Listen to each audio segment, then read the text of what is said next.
Assalamualaikum warahmatullahi wabarakatuh. Pada kesempatan kali ini, saya akan memaparkan ya materi mengenai analisis kadar air pada bahan pangan.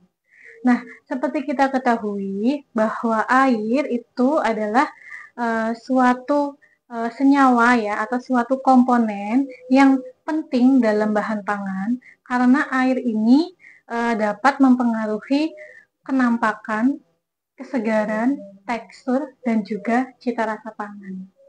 Nah, salah satu contohnya yaitu ada pada buah semangka ya, buah semangka. Nah, buah semangka ini dia itu memiliki kadar air yang cukup tinggi ya, sampai mencapai 90%. Nah, karena kadar airnya yang cukup tinggi, nah buah semangka ini dia itu apabila dimakan itu kita akan merasakan kesegaran dari buah semangka. Kemudian contoh lain bahan pangan yang mengandung kadar air yang cukup tinggi itu ada susu segar. Nah, susu segar ini memiliki kadar air sekitar 87%. Kemudian untuk daging sapi, nah daging sapi ini dia memiliki kadar air sekitar 66%. Nah, kemudian selain buah semangka itu tadi ada juga buah melon ya yang memiliki kadar air yang cukup tinggi juga bisa mencapai 90%. Nah, jenis-jenis air dalam bahan pangan itu dapat dibagi ya menjadi 3. Jadi ada air bebas, kemudian ada air terabsorpsi, dan ada air terikat kuat. Nah, untuk air bebas ini adalah air yang berada di dalam ruang antar sel, intergranular, pori-pori, bahan atau bahkan pada permukaan bahan. Nah, untuk air bebas ini biasa disebut dengan aktivitas air atau water activity. Nah, air bebas ini sangat mudah untuk dibekukan. Kemudian ada air terabsorpsi. Nah, air terabsorpsi ini adalah air terikat lemah atau terserap pada permukaan koloid makromolekul. Nah, air terabsorpsi ini adalah dia terdispersi di antara koloid yang membentuk ikatan hidrogen. Kemudian air tipe ini itu adalah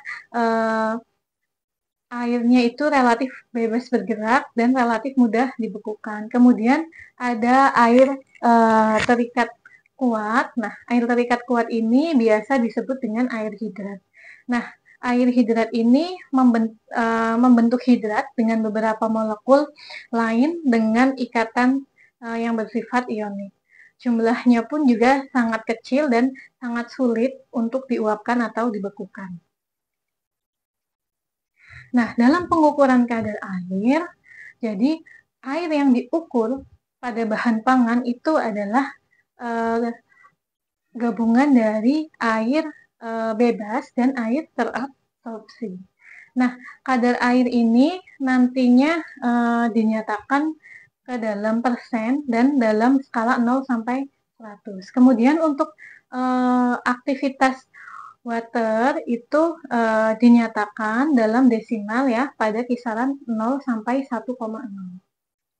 Nah, metode-metode analisis kadar air jadi dibagi menjadi 3 ya. Ada metode pengeringan atau oven, kemudian ada metode destilasi ya, dan ada juga metode kimia.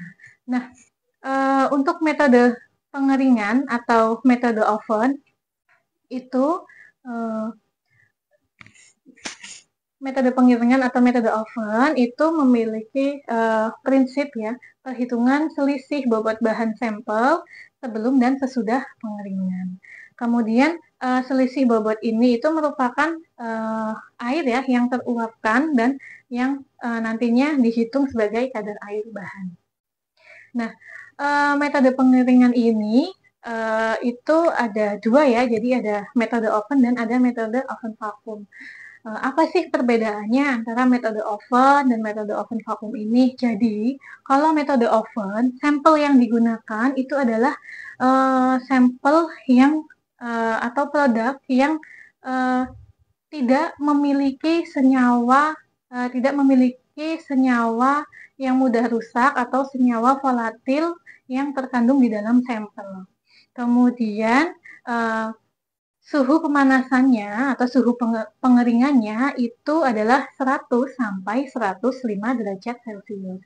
Kemudian untuk metode oven vakum itu adalah sampel yang digunakan itu sampel yang mengandung senyawa-senyawa volatil atau senyawa yang mudah rusak dalam pemanasan 100 derajat Celcius atau dalam suhu tinggi. Sehingga untuk metode oven vakum ini dia itu alatnya itu dilengkapi oleh vakum ya untuk menurunkan tekanan dan suhu.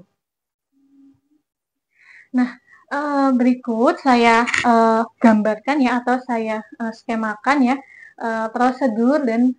prosedur untuk penentuan kadar air pada bahan pangan. Jadi yang pertama, kita siapkan sampel terlebih dahulu. Sampelnya kurang lebih 2 sampai 5 gram. Kemudian sampel dikeringkan menggunakan oven ya dengan suhu 100 sampai 105 derajat Celcius. Pengeringan dilakukan selama 4 sampai 6 jam. Setelah pengeringan selesai, sampel dikeluarkan dari oven, kemudian dimasukkan ke dalam desikator untuk didinginkan. Nah, setelah didinginkan, sampel kembali ditimbang. Nah, kemudian untuk menentukan kadar air, menggunakan rumus selisih sampel dibagi dengan berat sampel dikalikan 100%. Nah, kadar air ini terbagi menjadi dua ya. Jadi ada kadar air berbasis basah dan kadar air berbasis kering. Kalau misalkan yang kita inginkan adalah kadar air berbasis basah, jadi rumusnya itu adalah selisih sampel ya, selisih sampel sebelum dan sesudah dikeringkan dibagi dengan berat sampel sebelum dikeringkan dikalikan 100%. Nah, apabila yang kita inginkan adalah berbasis kering, kadar air berbasis kering, maka selisih sampel dibagi dengan sampel yang sudah dikeringkan dikalikan 100%. Nah, setelah metode pengeringan atau oven, ada metode destilasi. Nah, metode destilasi ini digunakan untuk bahan yang banyak mengandung lemak dan komponen mudah menguap di samping air.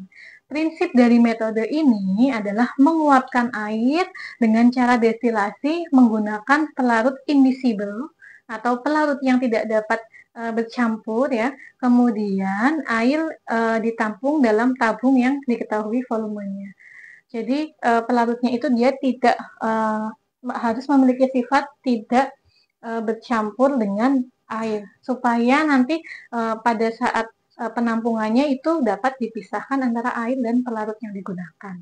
Nah, pelarut yang sering digunakan pada metode destilasi ini adalah pelarut-pelarut yang harus memiliki titik didih yang lebih besar dari air, tetapi tidak boleh lebih kecil berat jenisnya dari air. Nah, contoh pelarut yang dapat digunakan atau yang sering digunakan itu ada toluena, kemudian ada silen, kemudian ada benzen.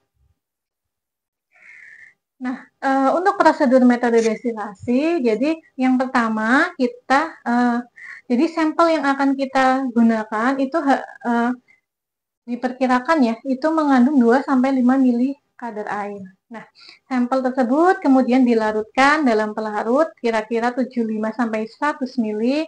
Kemudian setelah sampel dilarutkan, kemudian campuran dipanaskan ya, dipanaskan, kemudian dididihkan ya sehingga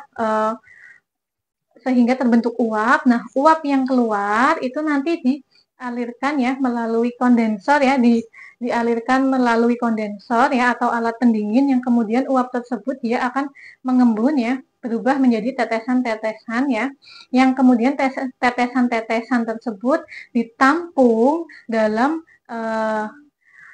labu penampung ya yang dapat diketahui ukurannya ya.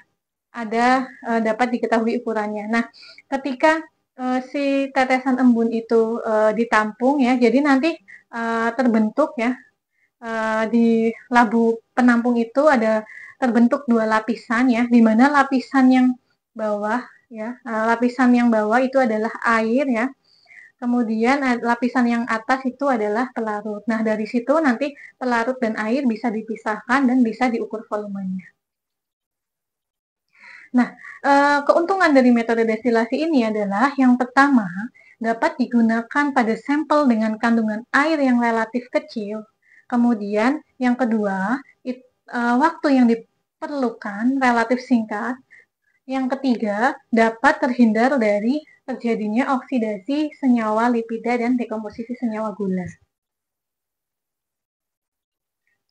Nah, setelah metode destilasi, ada juga metode kimia ya. Nah, metode kimia ini jadi ada beberapa metode kimia ya yang dapat dilakukan untuk menentukan kadar air. Nah, beberapa metode tersebut meliputi ada metode Carl-Fisher, kemudian metode kalsium karbida, dan metode asetil klorida.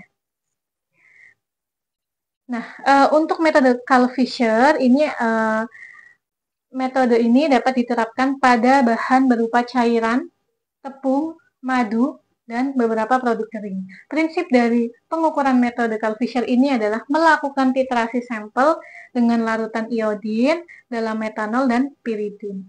Nah, jika masih ada air di dalam sampel, maka iodin akan bereaksi. Tetapi bila air habis, maka iodin akan bebas. Nah, reagen yang digunakan pada metode ini adalah reagen Carl-Fisher yang terdiri dari sulfur dioksida, piridin, dan iodin. Kemudian untuk perhitungan kadar air pada metode Carl-Fisher ini dapat menggunakan rumus sebagai berikut ya. Nah, ini jadi ada kadar air sama dengan ya 0,4 F. Nah, F-nya ini itu adalah faktor standarisasi reaksi, kemudian V1 itu adalah volume per reaksi Carl-Fisher untuk titrasi sampel, kemudian V2 adalah volume per reaksi untuk titrasi Blanco, kemudian untuk W1 ini adalah berat sampel. Kemudian ada metode kalsium karbida. Nah, metode kalsium karbida ini didasarkan atas reaksi antara kalsium karbida dengan air menghasilkan gas asetilin. Nah, jadi pada metode kalsium karbida ini yang diukur itu adalah asetilinnya. Nah, bagaimana cara kita mengukur jumlah asetilin yang terbentuk?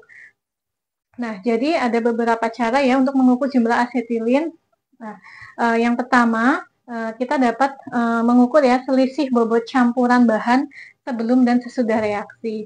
Kemudian cara yang kedua itu kita dapat menampung dan mengukur volume gas asetilin dalam tabung tertutup. Kemudian cara yang ketiga, kita dapat mengukur tekanan gas asetilin jika reaksi dilakukan pada ruang tertutup. Nah, kemudian ada metode asetil klorida. Nah, metode asetil klorida ini didasarkan atas reaksi antara asetil klorida dengan air menghasilkan asam yang dapat dititrasi dengan basah. Nah, pada metode asetil klorida ini dapat digunakan pada produk-produk seperti minyak, kemudian mentega, ada margarin, rempah-rempah, dan beberapa bahan berkadar air rendah. Nah, sekian penjelasan dari saya mengenai analisis kadar air ya. Jadi ada beberapa tadi ya metode-metode yang dapat digunakan untuk analisis kadar air. Nah, untuk menentukan metode mana yang dapat digunakan, alangkah baiknya kita harus mengetahui sifat dari bahan atau sampel yang akan kita analisis kadar airnya. Sekian dari saya. Terima kasih. Wassalamualaikum warahmatullahi wabarakatuh.